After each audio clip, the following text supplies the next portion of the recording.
Rangers were back in action yesterday, and despite getting 3 points, we all know that performance simply wasn't good enough. In today's video, we will go over what Kris Boyd has said, as he has sent a stark warning to the club.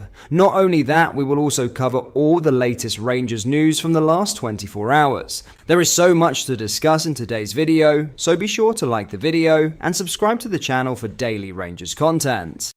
But first, Russell Martin says James Tavernier was incredible for Rangers against Livingston. The skipper opened the scoring for his side in the first half with an impressive acrobatic effort. Tavernier then had the opportunity to make it 2-0 shortly after, although his penalty was well saved by Jerome Pryor in the opposition goal. The hosts got an equaliser in the second 45, but Rangers won it in the dying embers through Max Aarons. Speaking to Sky Sports post-match, Martin singled out Tavernier for praise. "You saw some proper performances from people today," he said. "Tav was incredible. He played 3 different positions in the game, drove the team forward, scored, and his reaction to the penalty miss was brilliant. I'm really proud of the players," the Ibrox boss continued in his post-match press conference at Almond Vale. "We deserved to win. The first half was the best we played all season, I think. The first half we deserved to win, played brilliantly. Some amazing football. We should have scored more goals for sure.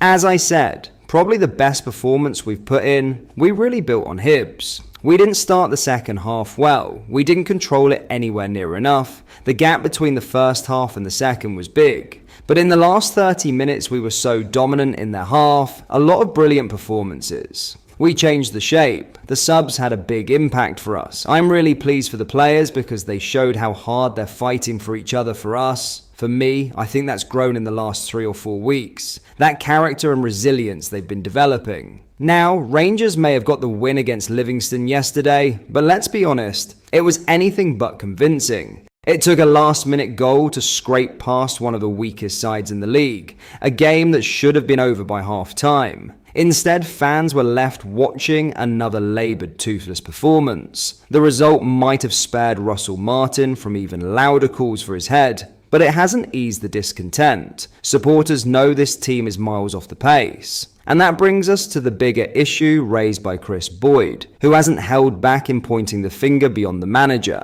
He's demanding answers from the very top of the club, the sporting director Kevin Thelwell, the head of recruitment Dan Purdy, and even the wider leadership in the boardroom. These men were brought in from Everton over the summer, and what have Rangers got to show for it? An 8 million to 10 million gamble on an unproven striker in Youssef Shamiti, a player who looks nowhere near the level required. That signing alone sums up the failures of recruitment, and Boyd is asking the questions fans have been shouting for weeks. What exactly are Thelwell and Purdy doing? Where's the strategy? Where's the improvement? It doesn't stop there. Boyd has also called out Patrick Stewart and the so-called root and branch review of the football club. That review was meant to be a turning point, a moment where Rangers took a hard look at themselves and came back stronger. Instead, months later, there are no answers, no plan, and no visible progress. It looks like another empty promise from a board that has repeatedly failed to back up its words with action. And then there's the managerial appointment itself.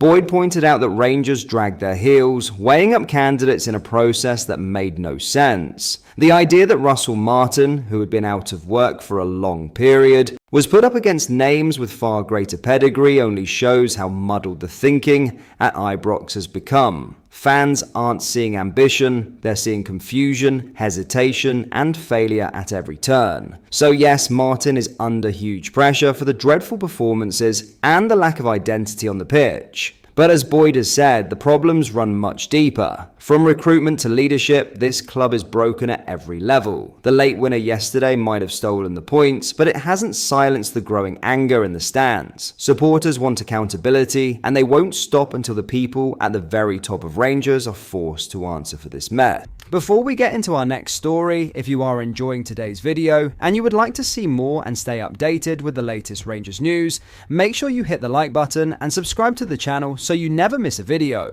Thank you, let's get back into the video.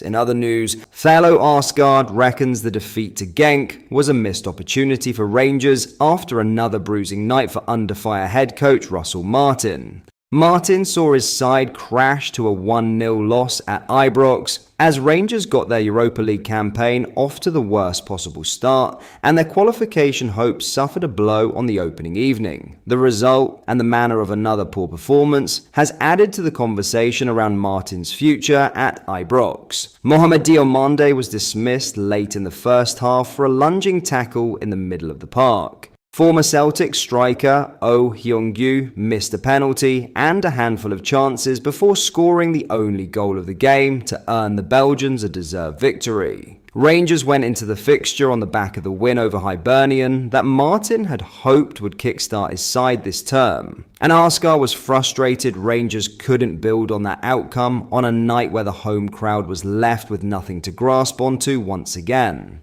Yeah, hugely disappointed. We really wanted to carry on the momentum from the last game, Arsgaard said.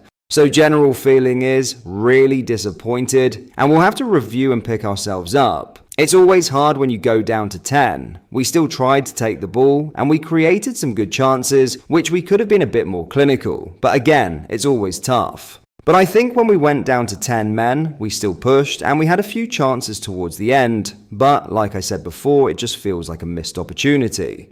With the 10 men, it's hard to say that the performance was a big drop-off. I think we had some good periods before that. I felt like it was quite an even game. They had some of the ball and we had some decent opportunities as well. So it's tough to say after that, but I mean, no one's happy with the result. We are all hugely disappointed. The dismal domestic form has seen supporters stage protests against Martin and Chief Executive Officer Patrick Stewart. Calls have been made for Andrew Kavanagh to remove both from their positions as Rangers' season hangs by a thread, even at this early stage of the term. Rangers have no margin for error right now. We've got to just try and focus on what we've done working on the training pitch, Arsgaard said. Obviously, with the situation with the fans, that's understandable. But we've got to try and not feel the pressure and keep to our principles. And like I said before, we created some decent chances with 10 men. It's disappointing.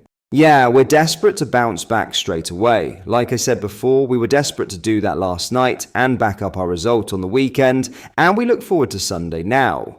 I'm never going to back down from a challenge. This is a big challenge, and like I said, I'm not going to back down. We're just trying to stick to our principles, and we want the crowd to go out there and see a team that they really believe in. Everyone is desperate to do that, so we've just got to pick ourselves up after last night. But that is all for today's video. Thank you for watching. I hope you enjoyed. If you did, please make sure you hit the like button and subscribe to the channel. We post all the latest Rangers news every single day, so join our fast-growing community so you never miss out. Thank you. I'll see you in the next video.